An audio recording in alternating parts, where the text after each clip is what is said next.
पीछे देखिए, इस भावना का नाम है शक्ति तस त्याग भावना। पहला शब्द बहुत महत्वपूर्ण है। त्याग करो, लेकिन शक्ति का उल्लंघन करके भी नहीं करो और किसी शर्त से भी नहीं करो, किसी दूसरे वजह से भी नहीं करो और दूसरे के लिए भी नहीं करो, स्वयं के लिए करो। जैन दर्शन में तीर्थंकरों का जो त्याग मार्ग है, यह निस्वार्थ पाया जाता है।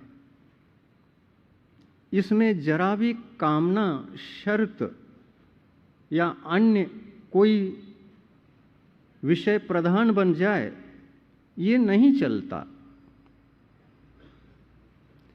त्याग कैसे होना चाहिए?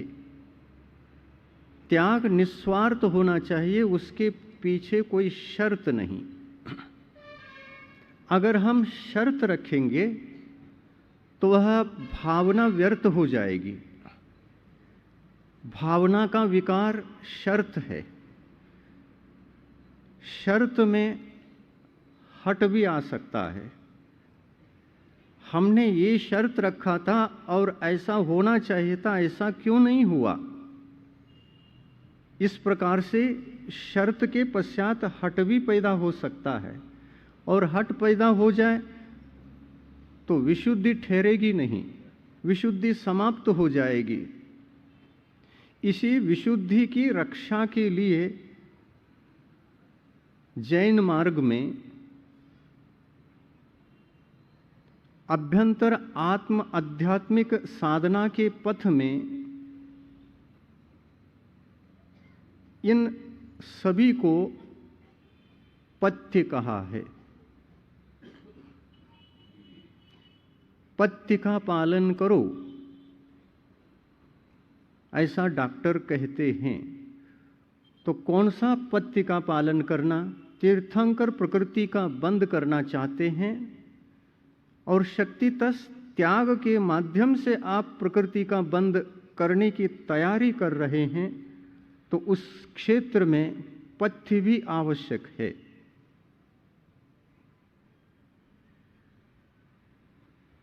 पाथे हमारे पास है, पथ्य हमारे पास नहीं है, तो हम मंजिल को उपलब्ध नहीं कर सकते। तो पथ्य किसका? शक्ति के अनुसार त्यागना, ये हो गया हमारा पाथेय। पथ्य क्या है? तो पथ्य ये है शक्ति का उल्लंघन नहीं करना। कितनी अच्छी व्यवस्था है। आप लोगों को समझ में आ रहा है ना? कितनी बढ़िया व्यवस्था है। इतना प्रशस्त मार्ग बनाए रखा है। इस मार्ग पर जरा भी गंदगी नहीं है। झाड़ू लगा करके पहले से ही रखा है, उस पर चलना है, रेडीमेड है ये रास्ता। पथ्य का पालन करो, पथ्य के साथ पाथे को अपना लो, मंजिल तक पहुंच जाओगे, बहुत जल्दी पहुंच जाओगे। और पथ्य, पहला पथ्य ये है कि त्याग तो करो, लेकिन अविवेक पूर्ण नहीं। त्याग तो करो, लेकिन विवेक पूर्वक करो। त्याग शक्ति के अनुसार ही हो सकता है। शक्ति का उल्लंघन करेंगे तो विशुद्धि में कमी आ सकती है। इसलिए शक्ति का उल्लंघन नहीं करना ये पथ्य है, और शक्ति के अनुसार चलना, त्याग करना, यह पाथेय है। क्या पाथेय के बिना हम मंजिल तक पहुंच सकेंगे?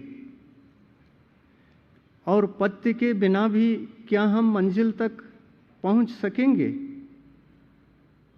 दोनों ही संभव नहीं। और इसलिए पाथे का ज्ञान और पथ्य का ज्ञान दोनों को करा के तीर्थंकर भगवंतों ने कितना प्रशस्त बना के रखा है मार्ग को। तीर्थंकर प्रकृति का बंद तो सबको करना है, भावना भाना है। संसारी प्राणी को इसी का ज्ञान न होने से वह मार्ग से भटक जाता है और उन्मार्ग पर पहुंच जाता है। बहुत सारे लोग त्याग करते हैं, उपवास इत्यादि भी करते हैं, लेकिन शक्ति को ध्यान में रख कर के नहीं करते हैं। तो क्या होता है, वह उपवास इत्यादि तप विशुद्धि का कारण न बन करके अशुद्धि का कारण बनता है। उपवास करे, 1 करे, 2 करे, 3 करे, 10 करे, लेकिन शक्ति को पहले नापे कि हमारे पास कितने उपवास की शक्ति है और कितने उपवास की शक्ति नहीं है।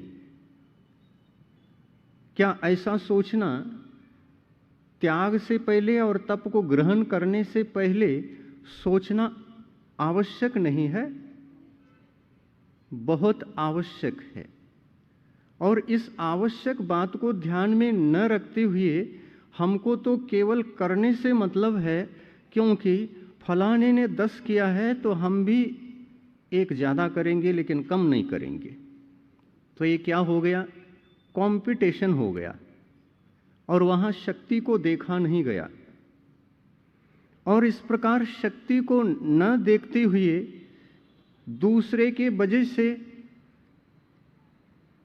ये तो दूसरे के वजह से ही हो रहा है, दूसरे के वजह से उपवास धारण करते जा रहे हैं, कष्ट हो रहा है, लेकिन इनकी मंजिल ही अलग है, इनके पास पाते ही नहीं है, न पत्य है न पाते ही है, दोनों ही नहीं हैं। उनको तो केवल उन्होंने 10 किया है इसलिए हमको 11 करना है। और 11 क्यों करना है? उसके पीछे और भी लक्ष्य है।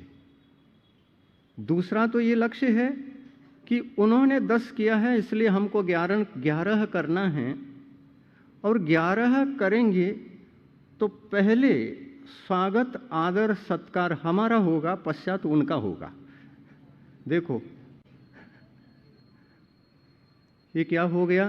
ख्याति के लिए अंतरंग में ख्याति, लाभ, पूजा आदि विद्यमान है, तो वहां पर देखिए पाथेय नष्ट हो जाएगा।